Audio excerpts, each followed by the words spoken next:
Well, I think I passed the first test.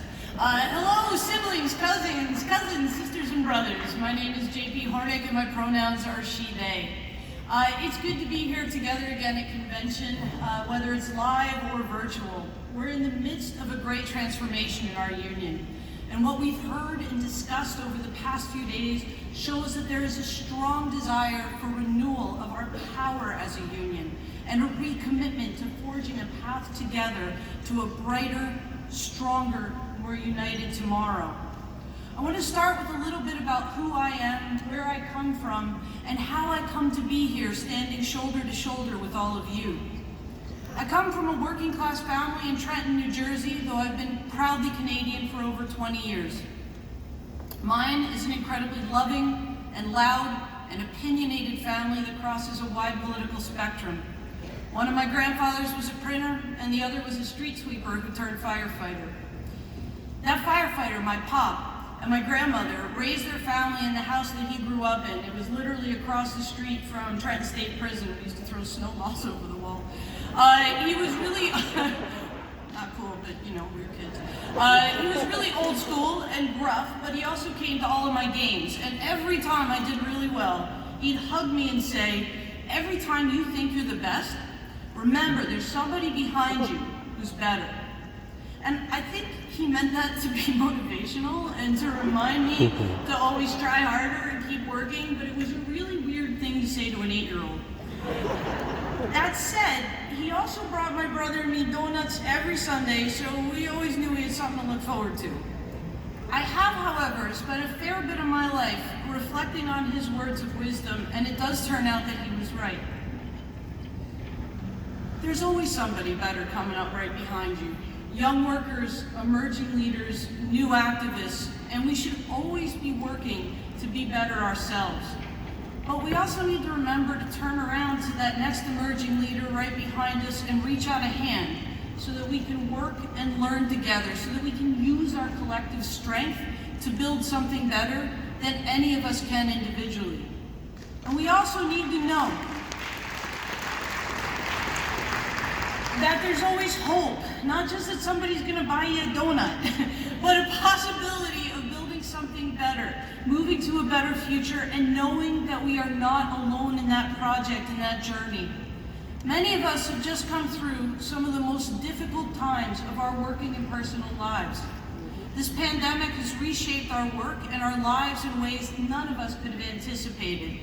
And we're going to feel the consequences in our workplace, our sectors, our regions, our locals, our families, our communities for years to come. And these feel like once-in-a-lifetime times, and they may well be. But even in the face of the brain fog, the exhaustion that COVID has brought to everyone, we've also risen to the challenges and reached out to each other in a million different ways. And that is how we're going to make the changes we need in the days ahead together. I want to share something, about my past. It was another pandemic, and it seems like a lifetime ago. When I was 17, I headed off to university with scholarship and student debt in hand, just as another pandemic's impact was building. I was already out, and the young men around me, my friends, started getting sick and dying in unbelievable numbers. And some of you may remember what it was like in the early days of HIV and AIDS. I went to school in Central Ohio, which in the late 1980s was not a hotbed of acceptance for LGBTQ positive folks or plus folks. There was a lot of homophobic violence on campus, at work, in our shelters, and even then, I realized that there was strength in numbers and that solidarity meant power. And so I worked with others around me and we organized, we fought back in demonstrations, in classrooms, through research and lobbying, and we made a difference. The work that we did there resulted in training in the shelters, better supports and education around HIV and AIDS on campus, and the first ever LGBTQ+ office at The Ohio State University.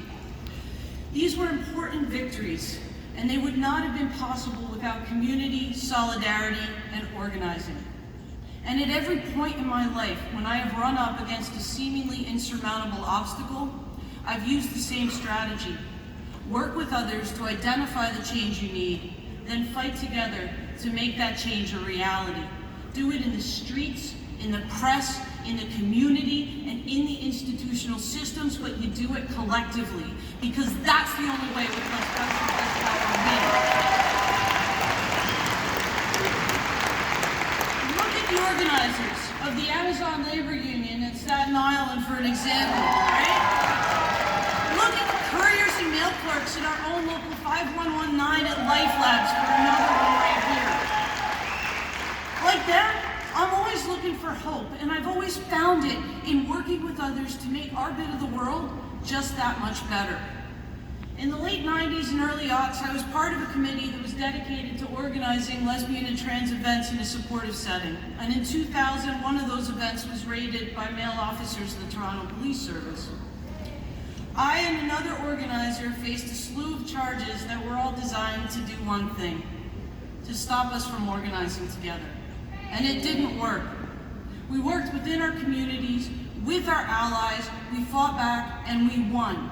We turned it into a human rights challenge, though, that adjusted Toronto policing policies for the better for everyone.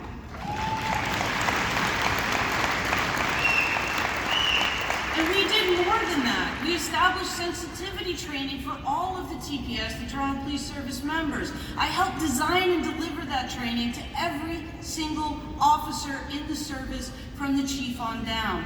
And while there is certainly more to be done, we did it together, and I'm extremely proud of that work. And this spirit of challenging unfair systems and practices is what drives me.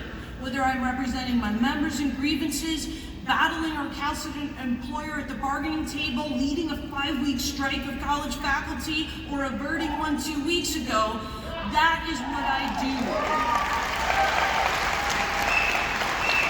I know that as challenging as our individual jobs and lives are, and as insurmountable as the odds may seem, there is no system, employer, or government that cannot be moved by the power of people, of workers organizing together. And this is exactly what we need to do at OPSEU SEFPO, and why I'm asking you to support my bid for the presidency. We're facing the prospect of a second majority Ford government, and they're going to come at us hard. Taking on this government, whether it's preventing that majority or stopping their agenda, requires standing together and facing them down head on, in the courts, in the legislature, and especially in the streets. It's going to require leadership that is dedicated to supporting creative, educational, organizing, and mobilizing efforts with and besides our members, staff, and allies. But if we're to be ready for this battle, we need to do better at 3 things. We need to listen, we need to organize, and we need to engage. We need to listen to the voices of our members and all those under attack, to hear what they're experiencing, and then to incorporate their wisdom in learning how to move forward. We need to organize, to strengthen the alliances and partnerships within OPSEU SEFPO, with other unions in this movement, and with other organizations that share our values, as well as with the people of this province and this country. And we need to engage. We need to engage our members to improve communication and make it a 2-way process, to build our collective strength and capacity and power. And then we need to take on the forces outside of OPSEU SEFPO who are trying to erode those rights of workers and diminish the quality of life for our members. We need to change the culture of OPSEU SEFPO to one where we behave as though we are always in bargaining, so that members are educated and teams are supported between rounds. We need to connect bargaining teams to each other across sectors, across regions, and work on planning strategy and debriefs so we know where we're going, where we are, and how to get to where we're going. It's not about imposing a one-size-fits-all model on every local or sector or division. It's about listening to one another, sharing best practices, and building strategies that maximize our members' power. We need to map our membership to know who we actually represent, instead of relying on past practices and entrenched beliefs. We need to listen to the voices of those who are marginalized workers within our own union, and address the systemic issues and oppression that are keeping us from true solidarity. I'm going to take a moment and quote myself.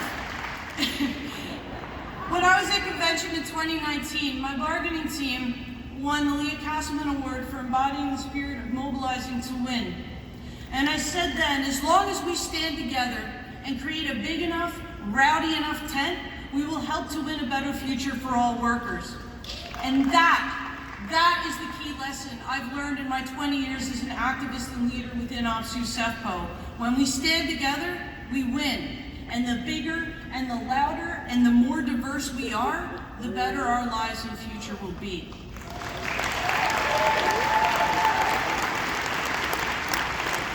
We can start now and we can start here.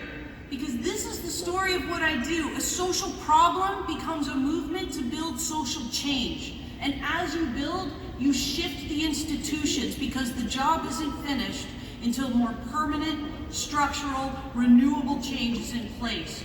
And that's what brings me in front of you today. The job isn't done, it's barely getting started.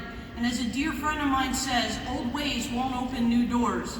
I'm here for deep renewal and change, and I hope that you are too. Because here's what I know in my bones, what I know OPSEU SEFPO can be and how I think we can get there. We can build that bigger and more inclusive tent that engages all members and renews our union. I'll bring my experience, my knowledge, my incredibly transferable skills to the office of president to work for a transparent and truly democratic union, where equity is a practice and not a buzzword or a performance, where everyone's voices can be heard and everyone's contributions are valued. My first steps as president will involve consultation with the EBMs, the equity reps, the divisional and sectoral leaders about their priorities for this term and their goals for our union. That's the first step in developing a strategic plan, and it builds on the work I've been doing and the conversations I've been having over the past year since I first declared my intention to run.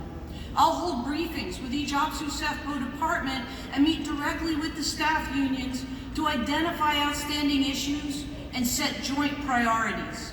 I'll talk to all the major union leaders in Ontario and NUPG affiliates and components across Canada.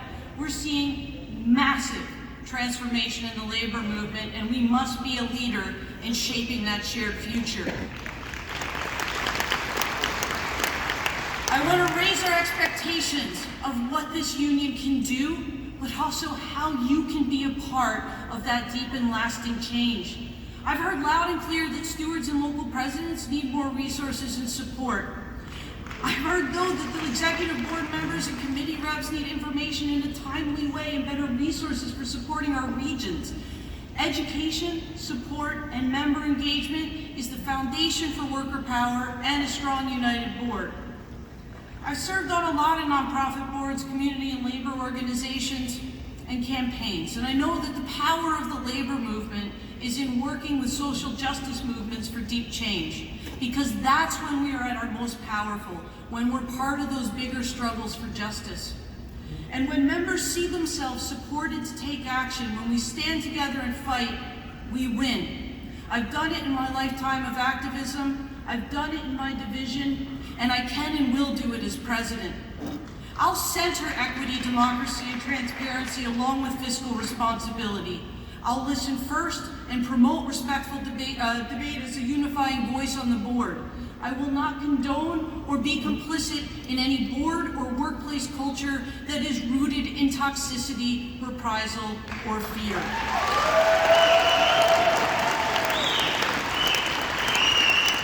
I'll work with the other EBMs that you've elected as well as staff to share the best of what each of us do, foster creative approaches to solve problems, and engage our members.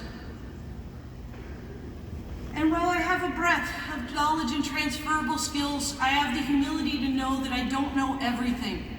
As the great labor leader and civil rights activist Miles Horton used to say, we make the road by walking it. And I know that the president doesn't and shouldn't walk alone. I know we have to build strong teams, and I will actively seek out those who have skills and strengths that complement my own.